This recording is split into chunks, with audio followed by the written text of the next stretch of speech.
शास्त्रों की तो आवश्यकता है ही, बिल्कुल। लेकिन जिस प्रकार से उपद्रवी लोग हो रहे हैं, जिस प्रकार से धर्म को खंडित करने वाले लोग हो रहे हैं, उनके लिए शस्त्र की भी आवश्यकता है। नमस्कार दोस्तों, मैं संदीप तोमर और आप देख रहे हैं खुलासा न्यूज़। खुलासा देखो, बिना ब्रेक, लाइक शेयर वीडियो, अंगूठा टेक। दोस्तों, आज जो मेरे साथ शख्सियत हैं, यदा कदा मैं उनसे आपको मिलवाता ही रहता हूं। एक बार फिर परिचय दे देता हूं। इधर कैमरा आप घुमा दें, मेरे सहयोगी आप हैं आचार्य रजनीश शास्त्री जी। प्राचीन हनुमान मंदिर अंबर तालाब जो है उसके आप श्री महंत है और ज्योतिष के क्षेत्र में बहुत विद्वता रखते हैं। कहीं ना कहीं एक के बाद एक झंडे लगातार गाड़ते जा रहे हैं। ज्योतिष और जो आपकी विद्वता है उसमें झंडे आप गाड़ रहे हैं, लेकिन उम्र का जो कहेंगे एक झंडा आज एक पड़ाव के रूप में गड़ गया है। जी हाँ, मैं बात कर रहा हूँ कि आज इनका जन्मदिवस है। गुरु जी, आपको जन्मदिवस की बहुत बहुत शुभकामनाएं। आपका जो जन्म स्थल है वो टिहरी है अपने उत्तराखंड का, और वो टिहरी धार्मिक लिहाज से बात करें तो तमाम देवी देवताओं के बहुत सिद्ध मंदिर और तमाम क्षेत्र वहाँ हैं। इसके अलावा मुख्यतः अलकनंदा जी, भागीरथी जी का जो वहाँ भिलंगना देवप्रयाग में मिलन होता है। और साइंटिफिक दृष्टि से बात करें तो आप जानते ही हैं, टिहरी बांध अपने आप में कोई कहने की आवश्यकता नहीं है। फिर कर्मस्थली आपकी रुड़की बुद्धिजीवियों का शहर है। तमाम बड़े बड़े संस्थान यहाँ, IIT रुड़की सब यहाँ मौजूद है। ये आपकी कर्मस्थली बना। तो जन्मदिन प्रशंसित में तो कैसा महसूस होता है कि जन्म एक कहीं ना कहीं कहेंगे गर्व का विषय आपके अपने लिए है, हो सकता है। ये आपको क्या लगता है? जो जन्म जो है वो टिहरी में और कर्मभूमि रुड़की में, दोनों अपने आप में श्रेष्ठ, कहीं ना कहीं रुड़की अपने आप में श्रेष्ठ और टिहरी तो महाश्रेष्ठ। जी जी जी, धन्यवाद संदीप जी। और जितने भी दर्शक हमें देख पा रहे हैं सभी का बहुत बहुत अभिनंदन। जय सीताराम।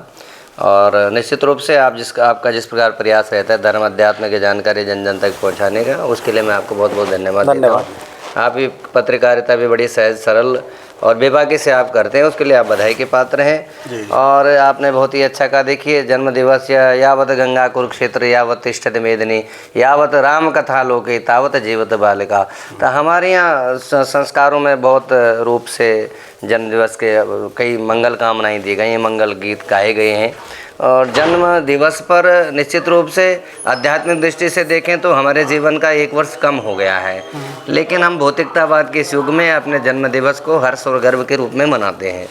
और मुझे ये लगता है कि हमें मंथन तो ज़रूर करना चाहिए कि जितने वर्ष आपके जीवन के व्यतीत हो गए उसमें आपने कौन सी उपलब्धियाँ हासिल की हैं। उपलब्धियाँ ये नहीं कि आपने धन अर्जन कर लिया है, या हमें ये देखना पड़ेगा, आत्मचिंतन करना पड़ेगा कि क्या हमसे छूट गया है। और मैं प्रयास करूंगा कि जो वर्ष मेरे जा चुके हैं उनमें ऐसा कोई कार्य जो मुझसे छूट गया हो, जो मैं अच्छा का कार्य न कर सका हूं, मैं पुनः आज जन्मदिवस के इस अवसर पर संकल्प लेता हूं कि और अच्छे से अच्छा कार्य करने का प्रयास करूंगा, अपनी बुराइयों को और कम करने का प्रयास करूंगा। और ये मेरा लगातार प्रयास रहता है कि अपने बुराइयां, क्योंकि ये जीवन जो मिला है ये बुराइयों से भरा हुआ है, और इन जितने भी बुराई जीवन में कम हो सके तो उतना ही अच्छा है। तो आत्मचिंतन करते हुए मैं निश्चित यह प्रयास करूंगा। चलिए, बहुत सुंदर आपके विचार हैं। और मैं आज ज़्यादा लंबी नहीं, चूँकि आप जन्मदिवस कार्यक्रम भी बहुत है आपके, जो है कहीं ना कहीं जो एक अनुयायी हैं आपसे संबंधित हैं, जुड़े हुए हैं, वो आपसे आज आएंगे जन्मदिन मनाने।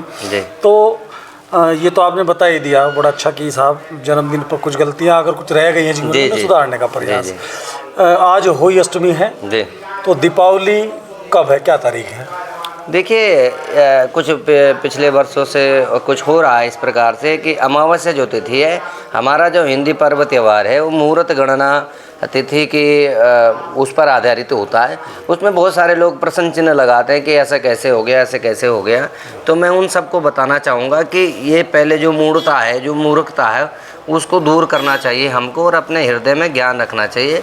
हमारे जो तिथि के अनुसार, तिथि की घटना और बढ़ना के आधार पर ये तय किया जाता है। इस बार भी जैसे हर बार होता है, इस बार भी वैसे ही मुहूर्त हो रहा है। दीपावली को लेकर के कुछ असमंजस हो रहा है, क्योंकि जो 20 तारीख में है वो 3:30 के बाद जो है वो अमावस्या तिथि का आगमन हो रहा है, और अगले दिन जो है उदय तिथि अमावस्या के रूप में मनाई जाएगी। कई सारे पंचांगों में उदय तिथि को मान्यता दी गई है, वो सूर्योदय पर आधारित है। तो मुझे लगता है, और जहाँ तक हमारे विद्वानों से भी चर्चा हुई है 20 तारीख को लेकर के, क्योंकि अमावस्या 20 तारीख में ही है, तो 20 तारीख में जो हमारा वृषभ काल में प्रदोष काल में पूजन होता है, अमावस्या तिथि प्रदोष काल को छूनी चाहिए। हस्ता नक्षत्र है तो 20 तारीख अमावस्या तिथि महालक्ष्मी का जो व्यापार कट्टे दिवस है ये मनाया जाएगा, इसमें किसी प्रकार का कोई संशय नहीं है। चलिए, मुहूर्त लोग जानने की कोशिश करते हैं शुभ। मैं समझता हूँ दीपावली अपने आप में खुद एक शुभ मुहूर्त है, तो ज़्यादा इस पर जाते हैं। एक छोटा सा मेरे मन में कहीं ना कहीं अंतिम है बिल्कुल कि ये हम जो छोटी दीपावली का एक हमारे यहाँ होता है, होली पर भी होता है, तो ये छोटी दीपावली का क्या महत्व है और क्या कच्चा दिया बोलते हैं इस पर गाँव देहात में, तो वो क्या किस क्रम में होता है, क्या है? छोटी दीपावली नरक चतुर्दशी के रूप में मान्यता है इसको। नरक चतुर्दशी, रूप चौदस, हनुमान जयंती, दक्षिण भारत में हनुमान जयंती का जो पर्व है उसी दिन छोटे दीपावली को मनाया जाता है। चतुर्दशी अर्थात जो उस दिन दीपक आपने बताया भी, जैसे कच्चा दिया गांव में बताया जाता है। तो इसमें जो हमारे पंच पर्व होते हैं, जैसे हमारे धनतेरस से लेकर से धनतेरस को हम भगवान कुबेर जी की पूजन करते हैं और जो उसमें लक्ष्मी का आगमन हो ऐसा प्रयास करते हैं। और इस दिन रूप चौदस, इस दिन जो भगवान की स्तुति करता है, जो यम के नाम का दीपक जलाता है, उसकी आयु बढ़ती है, उसकी कभी अकाल मृत्यु नहीं होती है और हनुमान जी भी अजर अमर हैं, हनुमान जी का भी उसे आशीर्वाद प्राप्त होता है। अच्छा, बिल्कुल लास्ट कर दे रहा हूँ, पप्पी भाई भी इधर जो है इशारा कर रहे हैं। शास्त्र आपके पास हैं जी।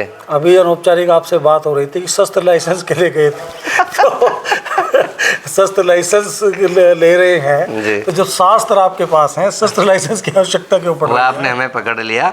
तो देखिए, जहाँ तक मैं समझता हूँ आज जो सनातन धर्म है उसमें आवश्यकता है, शास्त्रों की तो आवश्यकता है ही बिल्कुल, लेकिन जिस प्रकार से उपद्रवी लोग हो रहे हैं, जिस प्रकार से धर्म को खंडित करने वाले लोग हो रहे हैं, उनके लिए शस्त्र की भी आवश्यकता है। जिस प्रकार से दवाई जब हम किसी बच्चे को देते हैं वो कड़वी होती है, इंजेक्शन लगाते हैं तो दर्द होता है, परंतु उस बालक को ये पता नहीं होता कि ये जो दर्द हो रहा है बाद में यही हमें लाभ देगा, क्योंकि बहुत सारे जो डांट होती है, फटकार होती हैं, वो बच्चे के जीवन को अच्छा बनाने के लिए होती है। इसलिए समय पर डांटना फटकारना भी आवश्यक होता है, क्योंकि हमारे यहाँ गुरु की महिमा है, पिता की महिमा नहीं है, गुरु की महिमा है। माता पिता केवल जन्म देते हैं, लेकिन एक गुरु जो है पूरे संस्कार बालक के जीवन पर भरता है। गुरु के हाथ में बैंत होनी जरूरी है, शस्त्र होना जरूरी है। कहीं ना कहीं आज गुरु बैंत बोल रहे हैं तो बच्चे भी वो शस्त्र जो भी जी। तो देखिए दोस्तों, विद्वान आचार्य रजनीश शास्त्री जी ने दीपावली के महत्व को बताया, दीपावली की तिथि बताई